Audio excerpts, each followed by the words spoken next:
প্রিয় মিল্লাত তুমি চিরজীবী হও, ছড়াও পৃথিবীতে সত্যবাণী। আসসালামু আলাইকুম রহমতুল্লাহ। সুপ্রিয় শিক্ষার্থীরা, আজকে তোমাদের জন্য ইংলিশ সেকেন্ড পেপার এর উপরে অর্থাৎ নবম এবং দশম শ্রেণী ফর ক্লাস 9 and 10 একটি কমন বিষয় নিয়ে আলোচনা নিয়ে আসছি। সেটি ইংরেজি দ্বিতীয় পত্রের সিভি রাইটিং। এই সিভি রাইটিংয়ের উপরে তোমাদের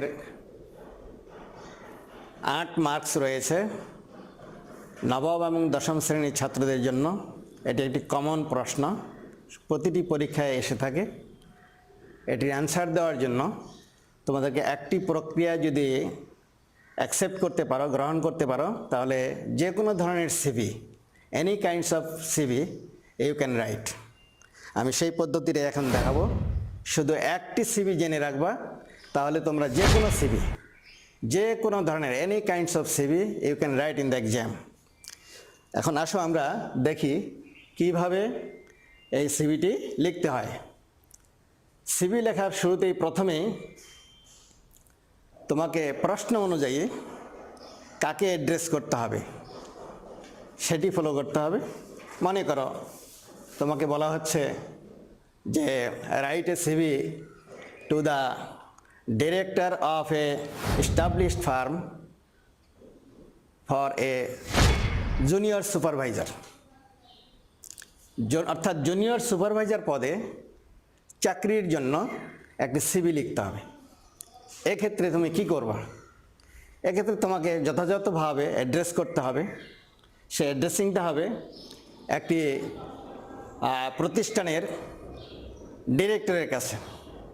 সেটি হতে পারে the director, suppose the director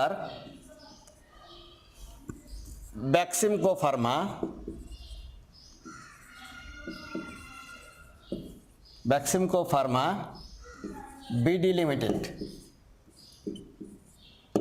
এইভাবে আমরা অ্যাড্রেস করে দিলাম। তার উপরে এখানে একটা ডেট দেওয়া বেটার, ডেট দিয়ে দিই। এভাবে ডেট দিয়ে আমরা অ্যাড্রেসিং পার্সনটিকে উল্লেখ করব, কার কাছে সিভিটি লিখব। লেখার পরে তারপরে চলে আসো তোমার সাবজেক্ট।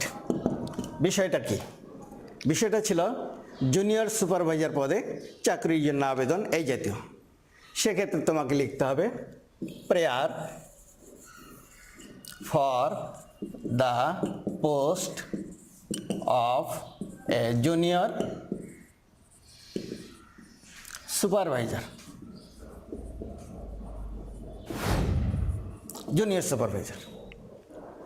অর্থাৎ জুনিয়র সুপারভাইজার পদে চাকরির জন্য আবেদন করছি। এক্ষেত্রে তোমার যে কোনো প্রশ্ন হতে পারে, জুনিয়র সুপারভাইজার, সিনিয়র সুপারভাইজার বা সুপারভাইজার, ম্যানেজার ইত্যাদি। এক্ষেত্রে শুধু আমরা এই পদের জায়গাটায়, দ্যাট মিন্স পোস্টের জায়গাটা চেঞ্জ করব। অন্যান্য অ্যাপ্লিকেশনের ক্ষেত্রে, অন্যান্য সিভির ক্ষেত্রে। এখন আসবো আমরা মূল কথায়। মূল কথাটি কীরকম? স্যার, স্যার দিয়ে সম্বোধন করে আমাদেরকে লিখতে হবে, একটি কমন কথা আছে। যেই কথাটি তোমরা যদি মনে রাখতে পারো, তাহলে যে কোনো অ্যাপ্লিকেশনের সময়, যে কোনো সিভির সময়, অ্যাপ্লিকেশন বলবো না, সিভির সময় এই কথাগুলো উল্লেখ করা যেতে পারে। Suppose I have been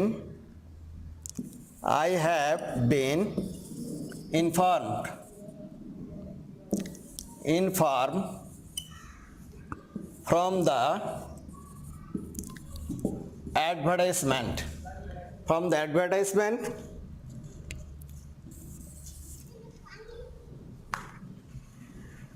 I have been informed from the advertisement in the Daily Star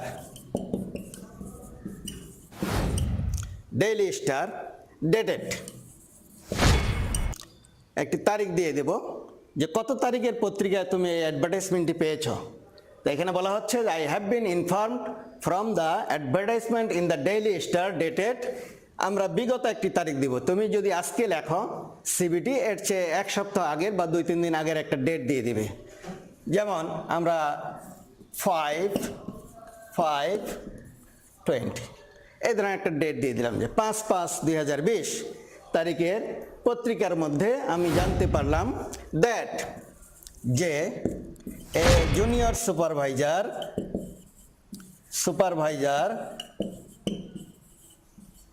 is going to be appointed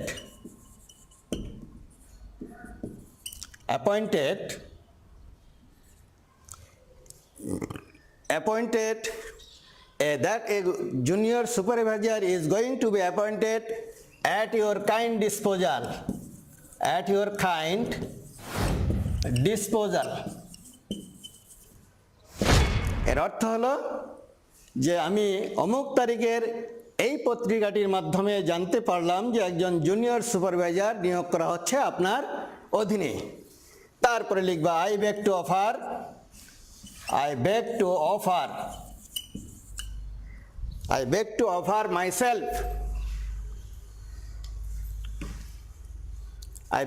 offer myself as a candidate for the same.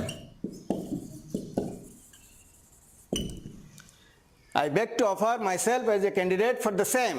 অর্থাৎ আমি ওই পদের জন্য একজন প্রার্থী হিসাবে আবেদন করছি বা করলাম। এটি হলো কমন কথা। এটি যে কোনো অ্যাপ্লিকেশনে যে কোনো সিভি রাইটিংয়ের সময় লিখতে হবে। জাস্ট শুধু এখানে সাবজেক্টটি পরিবর্তন হবে, ভিতরের কথায় কোনো পরিবর্তন নেই, ভিতরে কোনো পোস্টের নাম উল্লেখ করা হয়নি। শুধু বলা হয়েছে যে একটি জায়গায় জুনিয়র সুপারভাইজার, সেক্ষেত্রে তুমি একজন জুনিয়র সুপারভাইজার, সিনিয়র সুপারভাইজার বা ম্যানেজার যাই লেখো, এই জায়গাটাতে শুধু পরিবর্তন করে দিবে, বাকি সব কথাগুলো একই রকম থাকবে। যেমনটি আমি আবার বলি, I have been informed from the advertisement in the Daily Star dated that a junior supervisor is going to be appointed at your kind disposal। তারপরে চলে আসবো, আর একটু কথা আছে সেটি।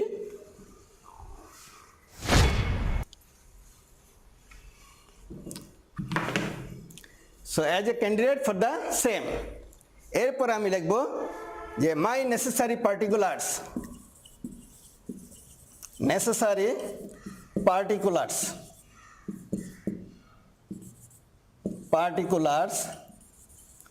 are given.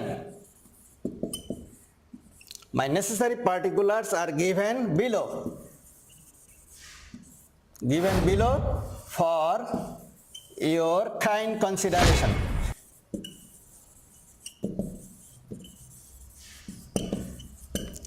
এর অর্থ হলো my necessary particulars are given below for your kind consideration.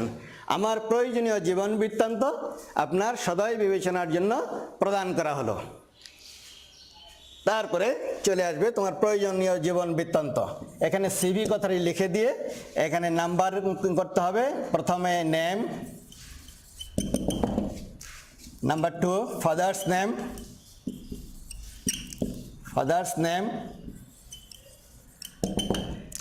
3 mother's name,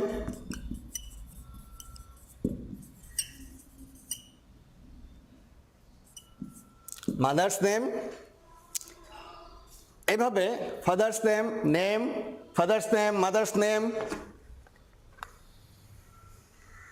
serial দিয়ে লিখে যেতে হবে তোমার জীবন বৃত্তান্ত।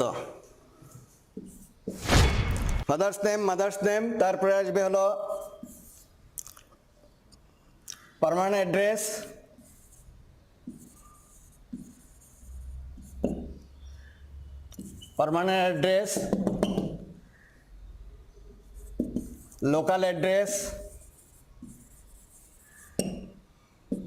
local address, date of birth,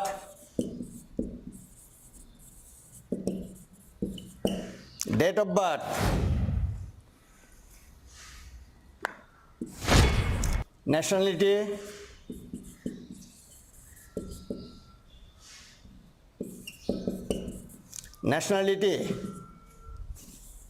religion,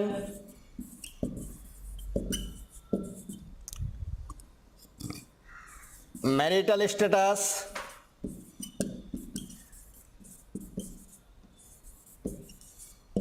marital status মানে বৈবাহিক অবস্থা। Number 10 contact number, contact number. Number 11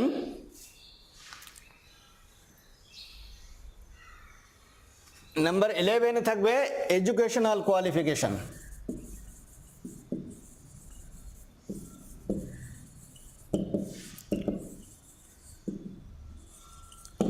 educational qualification, educational কোয়ালিফিকেশনটি তোমাকে একটু চিন্তা করে লিখতে হবে যে আমি কোন পদের জন্য আবেদনটি করছি। যেহেতু তুমি সুপারভাইজার পদের জন্য আবেদন করছো, তোমার সেরকম একটি কোয়ালিফিকেশন এখানে শো করতে হবে। সেই কোয়ালিফিকেশনটা কেমন হবে? কোয়ালিফিকেশনটা ছকের মধ্যে তোমরা দেখাতে পারো, একটা ছক করে দিয়ে দেখাই দিতে পারো। এরকম একটি ছক দিয়ে, এরকম ছক থাকবে,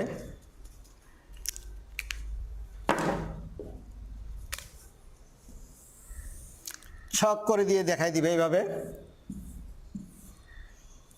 name of exam, name of exam, division or class, so GPA,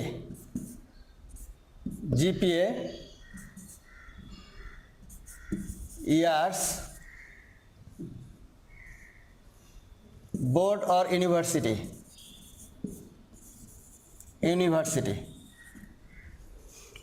এখানে দাখিল দেখাইতে পারো, দাখিল, আলিম, তারপরে পরবর্তীতে বিএ অনার্স অথবা বিএ ইত্যাদি। যেমন জিপিএ 4.3.5 এইভাবে একটা জিপিএ দেখাই দিতে হবে। তারপর পাশের বছর 2008 সাপোজ, নট 2010, 2012, 2015 এইভাবে একটি ডেট বছর দেখাইতে হবে। অর্থাৎ পরীক্ষার সাথে মিলিয়ে বছরের পার্থক্যটি দেখাইতে হবে। যেহেতু দাখিল এবং আলিমের মধ্যে পার্থক্য রয়েছে, সময়ের ব্যবধান 2 বছর, এইভাবে আমরা 2010 সাল দেখালাম, 2012, পরবর্তীটা বিএ অনার্স বা বিএ, এখানে 2015 কথা বলা হয়েছে। Board or university, Dhaka board, Dhaka একটা ইউনিভার্সিটির নাম দেখাই দিতে পারি, ন্যাশনাল ইউনিভার্সিটি। এইভাবে শিক্ষাগত যোগ্যতাটি শো করা যেতে পারে। তবে এটি যদি তুমি কোনো শিক্ষা প্রতিষ্ঠানে বা কোনো শিক্ষকতা পদের জন্য আবেদন করো, সেক্ষেত্রে তোমাকে বিষয়ভিত্তিক এখানে উল্লেখ করতে হবে। দাখিল, আলিম, পরে বিএ অনার্স, ইংলিশ আর বাংলা, তুমি যে বিষয়ের জন্য আবেদন করবে সেভাবে পরিবর্তন করতে পারবে এবং উপরেও শিক্ষা প্রতিষ্ঠানের নাম তখন সেক্ষেত্রে চেঞ্জ হবে। একটু আগেই বলেছিলাম শুরুতেই যে এই একটি সিভি লিখলেই অন্যান্য যে কোনো সিভি লেখা সম্ভব। এরপরে সমাপনী কথায় আসতে হবে। সমাপনী কথায় একটু উল্লেখ করতে হবে এক্সপিরিয়েন্সটা দেখাবো। যেহেতু জুনিয়র সুপারভাইজার পদে আবেদনের কথা বলা হচ্ছে, তোমার আবেদনে তুমি এক্সপিরিয়েন্সের কথা দেখাইতে পারো। এক্সপিরিয়েন্স দেখাও যে এখানে I have been working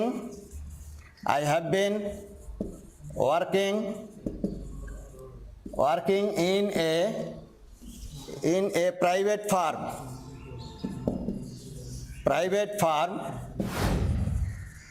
for 2 years, অর্থাৎ আমি একটি প্রাইভেট ফার্মে 2 বছর যাবত কাজ করছি অ্যাজ এ জুনিয়র সুপারভাইজার, বলতে পারো অ্যাজ এ জুনিয়র সুপারভাইজার। এটি একটি এক্সপিরিয়েন্স বা অভিজ্ঞতার কথা বলা হলো। I have been working in a private farm for 2 years as a junior supervisor. তারপরে সমাপনী কথায় আসবে therefore I and hope. I pray and hope. Therefore, I pray and hope that you would be kind enough to appoint